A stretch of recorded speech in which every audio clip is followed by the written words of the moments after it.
This is one that's got me really excited. This is the JVC Gy-Ls300.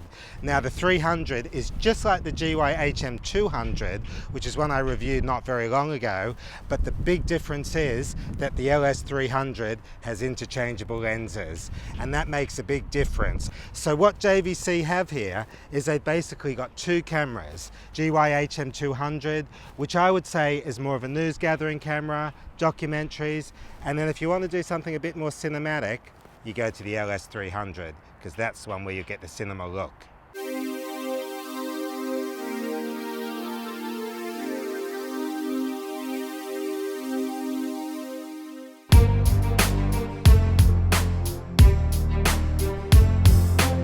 Now I've been out and about, I've been doing a lot of testing of this, and let's start off by just looking at some pictures, because I can sit here and talk all day, and who really cares? As I've said many times before, you can say whatever you like about a camera, but it comes down to the images.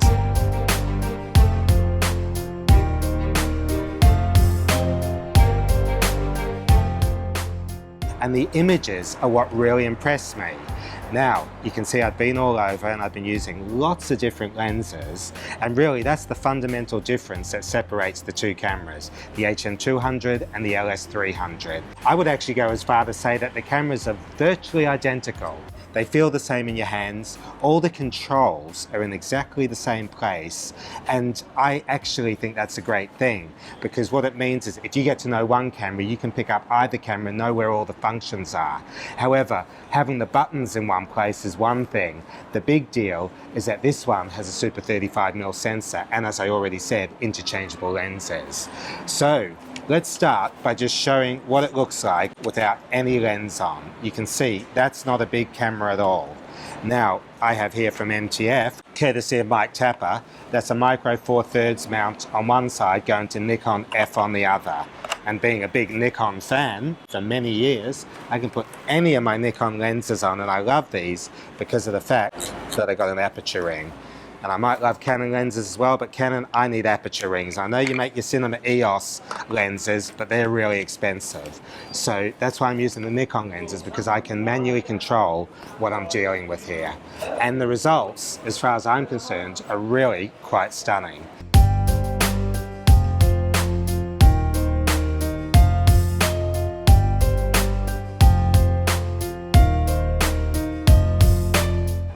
This camera is one of a kind. Why is it so special? Because as far as I'm concerned, this is the smallest 4K full-blown professional camera on the market that has a super 35mm sensor and features interchangeable lenses. Now of course there's other small cameras out there that you can change the lenses on, and there's some fantastic options out there, but this one gives everything that I need for my work. Now my needs may not be the same as someone else's, however I must have the XLRs.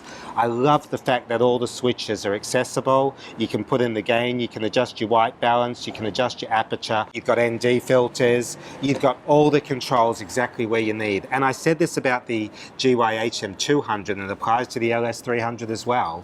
It's basically a big camera shrunk down, and that's why I love it, because when you're shooting, you've got to be able to get to all the controls. You don't want to work your way through menus. You've got to move quick, you've got to get the shots, and that's really what matters.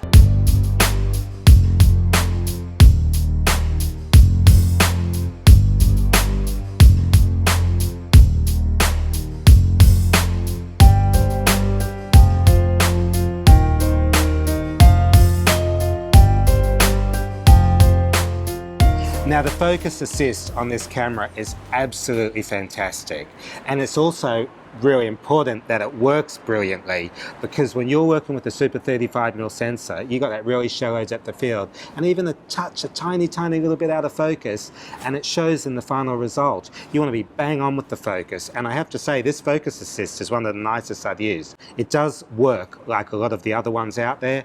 You press the focus assist, it will give you a blue outline, a red outline, you choose the color, and that's fine. So you actually have a peaking control.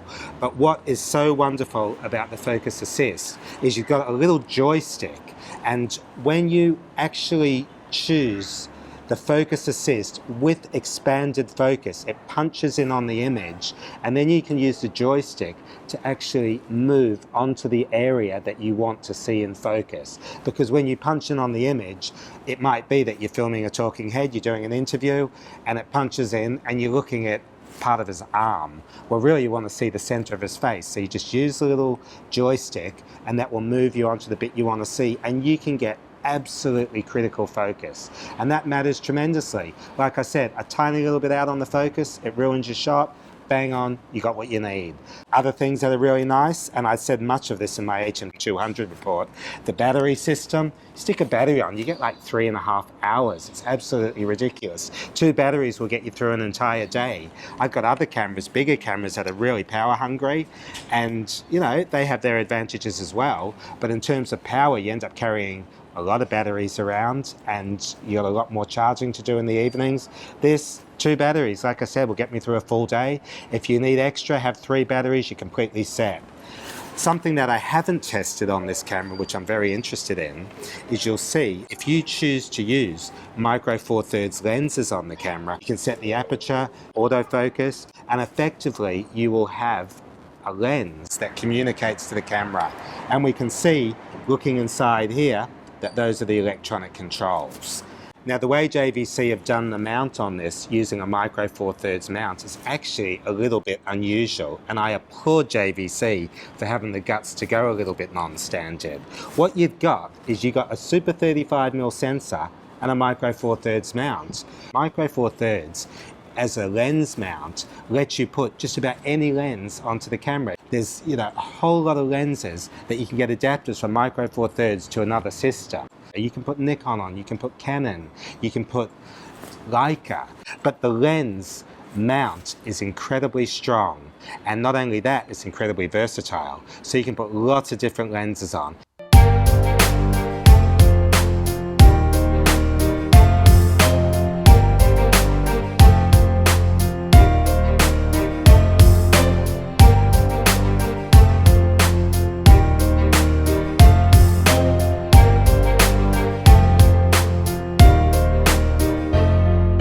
If you do want to use micro four thirds and get the correct focal length, there's a menu setting on this camera, and you can go into it and it will take a crop out of the lens, so you don't need to use the full super 35mm sensor. Maybe you want to use super 16 lenses. I'm using full frame lenses. I'm not using cinema lenses, which are super 35. I'm using photographic lenses, which are full frame 35. They work great. You get beautiful images out of them. And it's not just that it's a good, versatile lens mount. It's a really strong lens mount.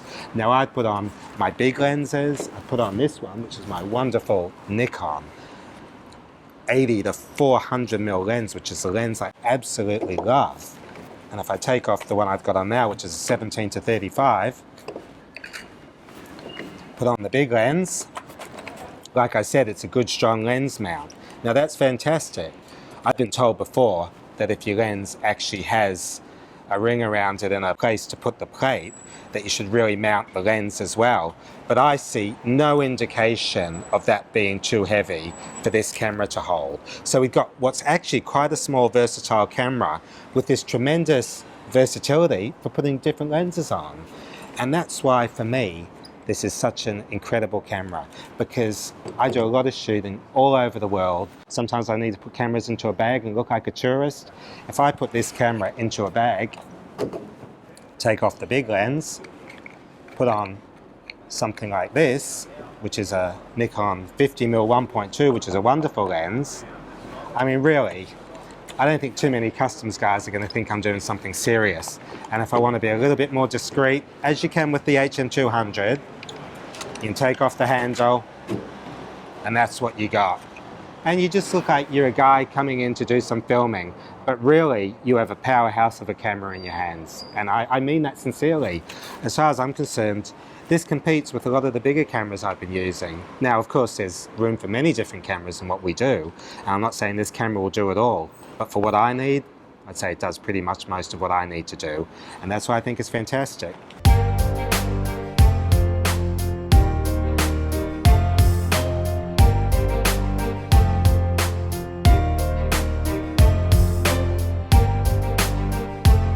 don't want to talk too much because really, I've only been using this a number of days. I feel I've got to grips with it very quickly. I'm very happy with the camera. I love the feel in my hands. It's half the price of some of the competing models out there. I'm not saying that the competing models don't actually do more. There's other cameras that might be competition to this, but like I said, this one's the small one. This one's all in your hands. A real powerhouse, interchangeable lenses, big sensor, full professional audio. That's what matters to me.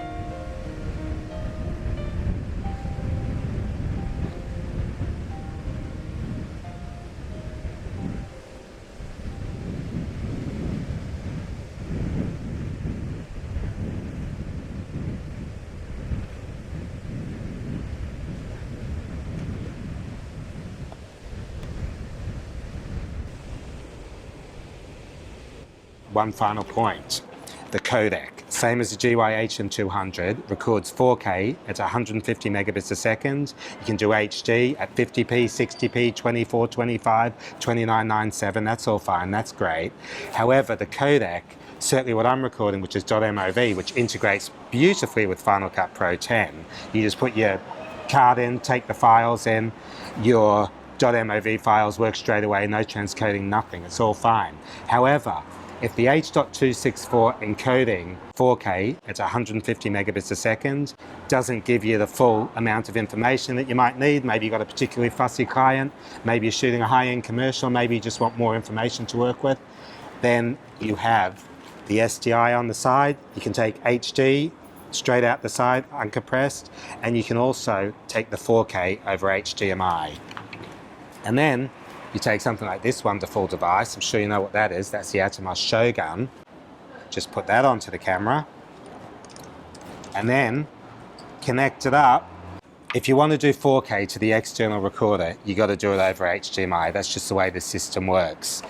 If you're doing HD, connect it up with the SDI cable and then you get the full ability to trigger on and off. And the Shogun is a wonderful, wonderful device. Now what I love so much about the Shogun, the fact that it's a full-blown recorder to broadcast spec, 4K, RAW, HD, which could be 1920, 1080 or 720, take your pick, it basically does everything. It's a wonderful, wonderful monitor. I'm as excited about this device as a monitor as much as I am about this device as a 4K recorder or a RAW recorder. Now, of course, my opinion on that might change the minute I need to output RAW from a different camera than this. This doesn't do RAW. I'll suddenly fall in love with the Shogun all over again because of that ability.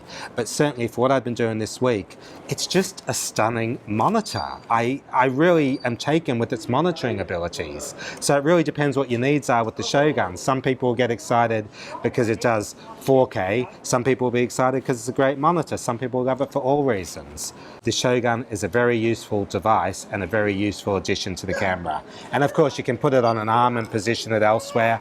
I've just got it on a very simple little mount there. So I'm very excited about the Shogun because it gives you a lot of facilities. First of all, if you're not happy with the internal codec on the camera, which is compressed, it's H.264, certainly for .mov, which is what I'm working with, if I want to bump that up to a much higher standard, put on the Shogun and you will get ProRes recording onto the Shogun, which is a lot more information to work with. So if you want to do high quality keying, if you just want a higher quality standard of the image overall, you take it into a broadcast environment, you may need to bump up the quality. So the facility is there, out the HDMI for 4K or out the SDI for HD. Now the monitoring on the HM200 and the LS300 is exactly the same. You've got the screen on the side, you've got the eyepiece to work with, the electronic viewfinder. But what JVC have given us here is a very workable system for your monitoring. This electronic viewfinder, I certainly get results from it. By the time you use the focus assist, you look at it through the eyepiece, you can get what you need. I'm not struggling with it. I'm getting good results. And if you want to spend a lot more money, well, you can buy a better EVF. Or, in the case of what I've got, I use the Shogun, and to me, it's just stunning monitoring, so I love it. So I'm not very critical about this camera at all. I'm actually very excited about it. I love the fact I've got the professional audio. I love the fact I've got interchangeable lenses with a micro 4/3 mount, which is a very strong mount and a very versatile mount, so I can put pretty much whatever lens on that I want. I love the fact that I can shoot 4K. I love the fact that it's portable. And not only that, I love the results.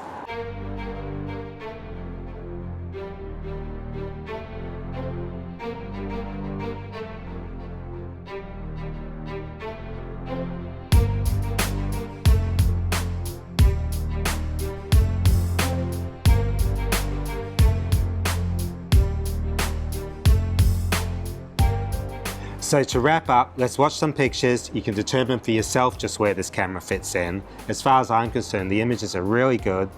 I have to say one more thing just before I say goodbye, which one thing that totally impresses me about this camera, it comes down to the color science. A lot of camera manufacturers talk about color science. What does that mean? It's the look, it's how it looks. But on this camera, the images have a beautiful contrast between the dark areas of the scene and the lighter areas of the scene. There's this beautiful fall off that happens between black and the brighter portions of the image. And you'll see what I mean in some of these images. It's just exquisite as far as I'm concerned. So what we've got with all these cameras on the market at the moment, it's like they're different film stocks now. Now you may pick up this camera because it's portable and it gives you a certain look. You may pick up another camera because you like the look from that one and it works in a different way for you. But really, like I said, it's quite like film stock. Back in the old days, we'd have Kodak, we'd have Fuji, we'd have Agfa. Well, now we have different camera manufacturers with different looks to their images. And the images that you get from the different cameras, like I said, it's like film stock to me. Take your pick, what look do you want?